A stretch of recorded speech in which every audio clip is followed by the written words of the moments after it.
So if you're trying to manifest something and the law of attraction just does not seem to be working for you, tell me, have you tried the law of subtraction yet?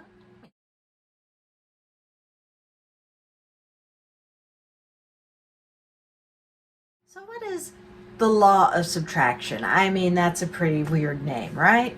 Aren't we supposed to be bringing in abundance to our lives? Why would we want to subtract anything?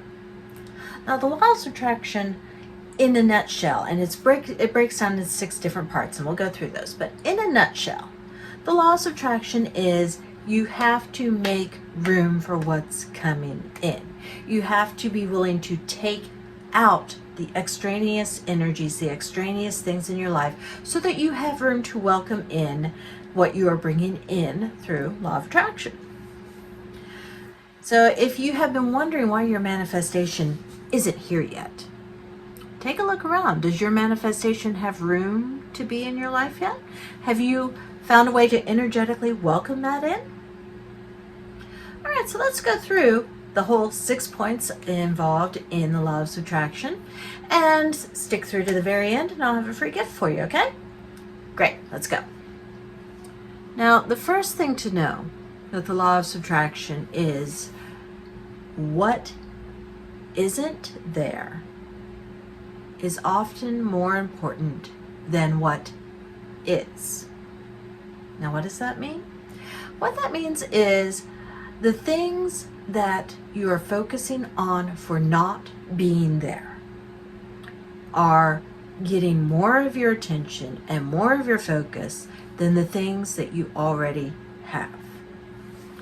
How many times have you gotten something that you really, really wanted, and your immediate thought was, what's the next thing I can bring in? How many times have you gotten to a place where, hey, in fact, I'll go with my own life. I was homeless, living in an RV, and thinking, I just wish I had a place of my own. I got the place of my own, moved in, and for the next 2 years spent time thinking, I'd really like it if this happened. I'd really like it if this happened. I'd really like it if this wasn't the case. I'd really like it if I was in a different place, if I was in a fancier neighborhood, if it was a fancier place. I had put everything into manifesting a place of my own. And then I turned right around, and instead of appreciating what was there, I focused on what wasn't. It wasn't fancy enough. It wasn't expensive enough. It had, it had a roof that leaked in really bad rainstorms. Whatever. What wasn't there, the beautiful mansion, was trumping what was there, the home I had manifested. How many times do you do this? We all do. It is a natural human inclination. When you get one thing you want, you start looking at the next thing on your list. Stop. Take time to appreciate what is there instead of focusing on what isn't there. All right, second thing. The simplest rules will create the most effective experience. Now, I'm a grandmother, and I take my grandson out to the beach. And taking my grandson out to the beach is very, very different from the experience of taking my kids out anywhere when they were that same age. In fact, we went to the same beach. When I took my kids out there, I was hyper-focused all the time. Where are they? What are they doing? Who are they interacting with?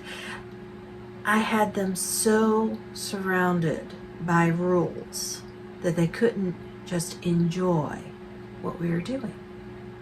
Now I go out there with my grandson, and yes, I'm making sure that he's not talking to strangers, but I'm not making a big deal out of it. I'm not chasing after him every second. I'm not sitting there and pulling him aside every 30 minutes on the dot to reapply sunscreen.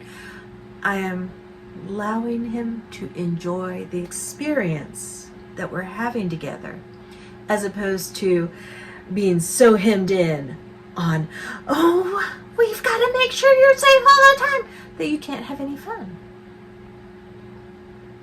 How many times do you do that in life? How many times do you put so many rules and restrictions around what you're doing that you can't enjoy the experience of doing it anymore? How often do you sit there and say, I will do this for so many minutes and then switch to something else? How often do you plan out everything to the last bare minute and then forget to enjoy where you are? On to number 3. Limiting information engages the imagination. This little thing up here, the more information you feed it, the less work it has to do. The more you limit the information coming in, have the important facts, but limit the information coming in, the more room you give your imagination room to work. Now, if you've ever gone to a movie and it was of your favorite book, the book that you had read 20 times, and you go to the movie and you sit there in the theater and you're just kind of like, this is nothing like I thought it would be. That feeling of letdown. It's because when you read the book, your mind was creating the movie for you. And whatever it was you saw on the screen in the theater really didn't have a chance to measure up to that mental picture that you already had developed.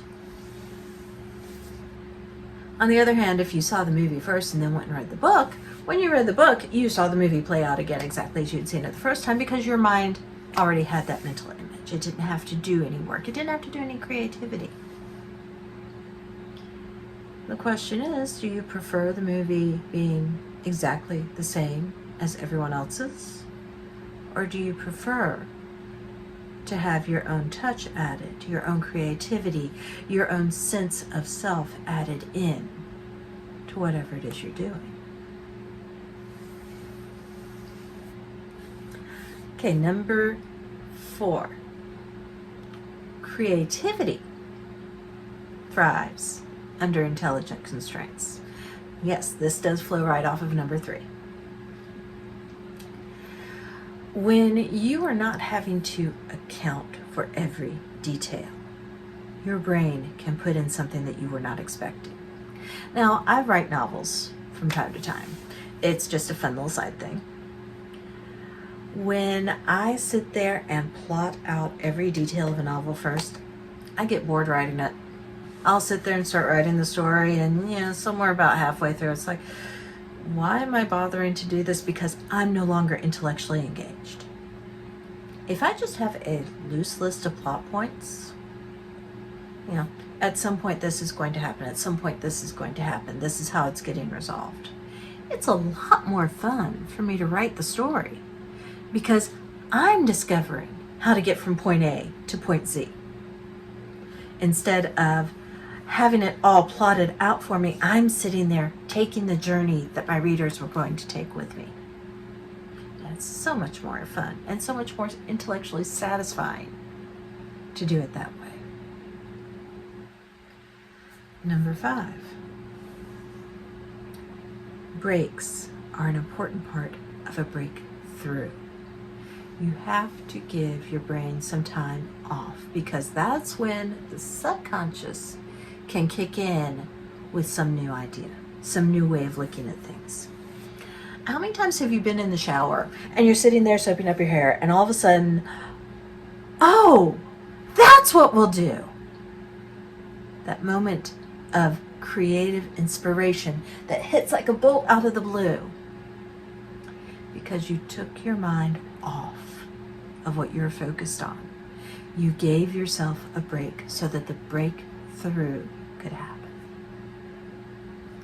And the last part of the law of subtraction. Doing something is not always better than doing nothing.